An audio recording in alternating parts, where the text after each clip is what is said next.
السلام عليكم ورحمة الله وبركاته. باهي فيديو باش نحكيو فيه في موضوع مهم جدا خويا. مازالونا 5 أتراح لا أكثر لا أقل. يعني نرزنو ركزوا.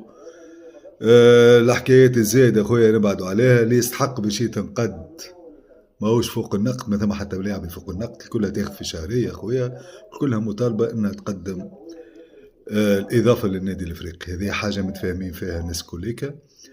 اما باش نجيو في فتره كيما هذيا حساسه ونبداو نقزموا في ملاعبيتنا وهذا بيه هذا عليه، تو سامحني ملاعبي كيما الشريمي تو عباد مازال تغني لي في غنيت كيفاه جابوه وعلاه جابوه ومنين جابوه وشكون الشريمي.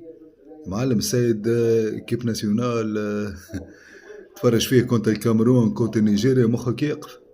فاش تحكي وبالله السيد هذاك يعني ما عندوش بلاصه في النادي الافريقي.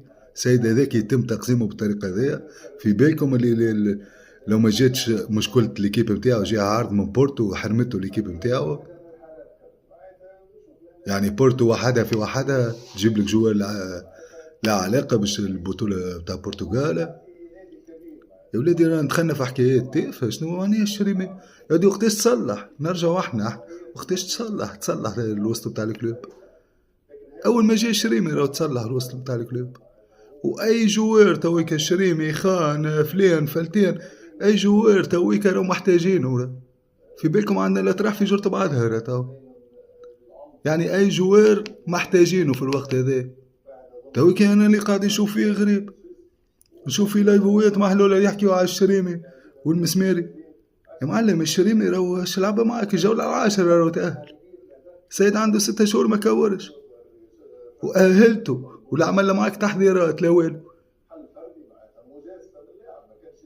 وشوف شكون تلعب فيه معاه انت الشريمي باش تحكم عليه.